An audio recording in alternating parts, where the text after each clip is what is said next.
मालेगांव महानगर पालिका की पहली महासभा जो 18 तारीख को होने जा रही है, उसमें जो जन्म दाखला है, बनावट जन्म दाखले, उसके मामले में कुछ विषय निकाला जाएगा और क्या उसका मुद्दा क्या रहेगा? दो विषय, पहला विषय ही जन्म दाखले का है और दूसरा विषय जन्म दाखले का है।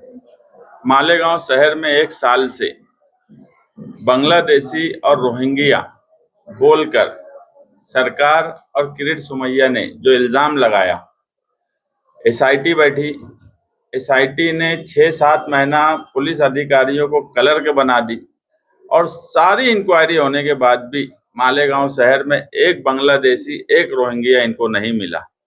और अगर मिला होता तो ये एसआईटी की रिपोर्ट सरकार आवाम के सामने लाती। रिपोर्ट नहीं आ रही है और इस दौरान इलेक्शन आया। इलेक्शन जो है ये हिसाब लेने और हिसाब देने का वक्त होता है।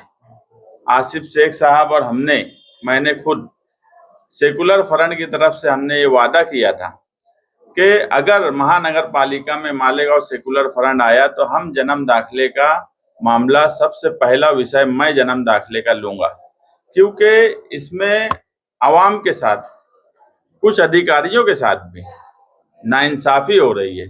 लोग 1 साल से जेल में है, वो कोर्ट में हमारी लड़ाई चल रही है, हाई कोर्ट में 25 फरवरी को वो मैटर है। लेकिन जन्म दाखले में जो 1044 जन्म दाखले, जिसको तहसीलदार ने आदेश दिया महानगर पालिका को कि जन्म दाखला इशू किया जाए, मगर जन्म दाखला इशू होने के बाद तहसीलदार का ये बोलना कि हमने वो जन्म दाखला यानी वो आदेश नहीं दिए, और महानगर पालिका का ये बोलना था कि हमारे पास आदेश आया है, इसकी जांच होना चाहिए। इस पर एफआईआर हो गई, 1044 लोग आरोपी हो गए, इसमें 700 औरतें हैं। तो मैंने वो विषय लिया है कि 1044 जन्म दाखला जो तहसीलदार बोलते हैं कि आदेश नहीं दिए, उस पर चर्चा करना और निर्णय लेना। और मैं आपको यकीन दिलाता हूं कि कानून के दायरे में रहकर महासभा का क्या पावर होता है वो हम लोगों को बताएंगे। और दूसरा जो विषय है जिसमें 3640 जन्म दाखले जो ये बोल के रद्द कर दिए गए कि नायब तहसीलदार को पावर नहीं है, पावर देने वाले लोग यानी तहसीलदार को कलेक्टर और नायब तहसीलदार को पावर तहसीलदार ने दिया। इसमें लोगों की कोई गलती नहीं है, मगर उसको ये रद्द कर दिया गया। उसमें कई बच्चों के एडमिशन उस जन्म दाखले पे हुए थे। अब स्कूल के लोग बोलते हैं कि ये जन्म दाखला रद्द हो गया, नया जन्म दाखला कैसे मिलेगा? तो पहले स्कूल में जो बच्चों के एडमिशन थे उनको किस तरह से कागजात कारपोरेशन में यानी उसको फुल प्रूफ करके उन पेपर्स पे उनको जन्म दाखला किस तरह इशू किया जाए, ऐसे 2 सवालात हमने लिए।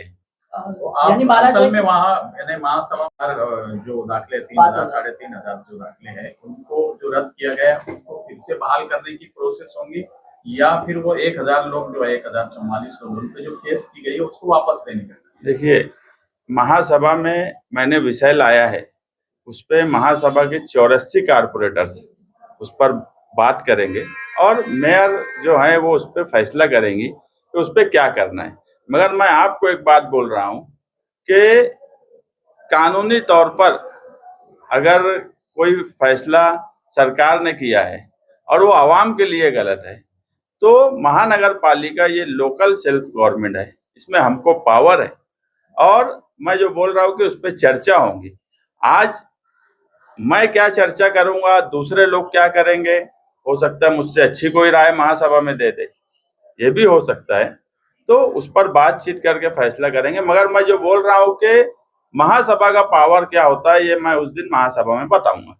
आपको लग रहा है कि सारे कारपोरेट गाँव शहर का विषय है और ये अगर टारगेट मुसलमानों को किया गया तो इसमें सिर्फ मुसलमान ही जेल में बंद है ऐसा नहीं है, हिंदू भी कई बंद है और कई हिंदू लोगों के भी काम हमने किए जिनके जन्म दाखले के आदेश ग्राम यानी जो आउटर के हिस्से के थे, ग्राम जो तहसीलदार का जो ग्राम पंचायत और वो सब हिस्सा आता है वहां के लोग भी थे। तो मेरी तो सारी पार्टियां, यहाँ तक के शिवसेना बीजेपी से भी, ठीक है, उनके किरीट सोमैया का क्या लाइन है वो एक अलग बात हो गई, मगर मालेगांव शहर के लिए अगर लोगों के साथ गलत हो रहा है, लोगों के साथ नाइंसाफी हो रही है, तो पूरे हॉल ने एक साथ आकर मेरे सवाल पर साथ देना चाहिए। और एक 14 नंबर का जो एक सवाल, पहली ही महासभा में हम कभी भी किसी के साथ मालेगांव सेंट्रल और मालेगांव आउटर, जो इससे पहले हमारे साथ अन्याय हुआ, मालेगांव सेंट्रल के साथ जो अन्याय किया गया, हम वो अन्याय मालेगांव आउटर के साथ नहीं होने देंगे। अगर कोई ये समझता है कि इस बार यानी जो सत्ता है वो मालेगांव सेंट्रल के लोगों के पास है, मेयर और डिप्टी मेयर के नाम पर, तो मालेगांव आउटर के साथ ना इंसाफी होंगी, ऐसा नहीं हो सकता। साइना बुद्रुक में जो वहाँ के हमारे सेकुलर फ्रंट इस्लाम पार्टी के चुनकर आए हुए मेंबर है दरेकर, उन्होंने वो विषय लिया है। और हम भी चाहते हैं कि महाराष्ट्र में शिवाजी महाराज के नाम पर अगर कई जगह उनका स्टेचू बना है, एक हमारे यहाँ बना है महेश नगर में, तो साइना में भी अगर वहाँ के लोगों की ख्वाहिश है तो वो होना चाहिए।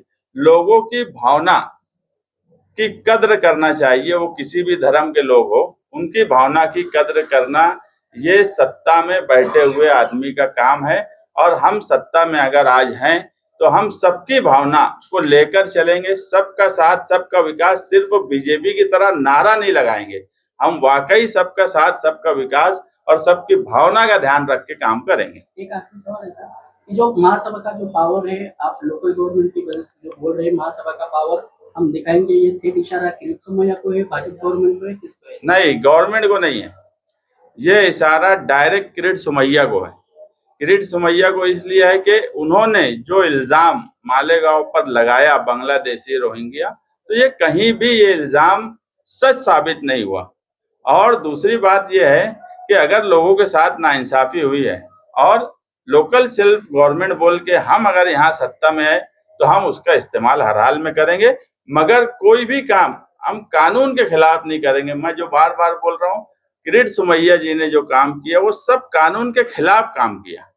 उन्होंने अपने पावर का गलत इस्तेमाल किया, हम अपनी पावर का सही इस्तेमाल करेंगे। यही फर्क होगा कि किरीट सोमैया ने सरकार को गलत इंफॉर्मेशन देकर गलत इस्तेमाल किया और हम सही इस्तेमाल हमारी महानगर पालिका का करेंगे। ये फर्क 18 तारीख को महासभा में आपको दिखेगा। महापालिका के अभी मेयर बैठ गया है, महासभा कब होने वाली है और उसमें पहले सवाल क्या है? 18 फरवरी को 3 बजे महासभा होने वाली है। हम जब कारपोरेशन इलेक्शन में गए तो हमने आम लोगों से एक वादा किया था कि पहला सवाल जन्म दाखिले को लेकर हम रखेंगे, मैं खुद रखूंगा। आसिफ शेख साहब और मेरी बातचीत थी, हमने वो सवाल रखा।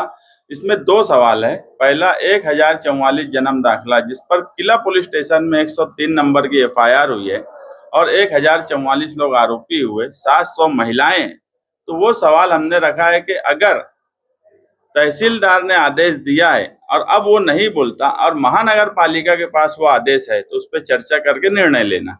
दूसरा सवाल 3640 जन्म दाखिले ये बोलकर रद्द किए गए कि नायब तहसीलदार को पावर नहीं था। नायब तहसीलदार को पावर कोई जन्म दाखिला बनाने वाले व्यक्ति ने नहीं दिया था, कलेक्टर साहब और तहसीलदार ने उनको पावर दिया था।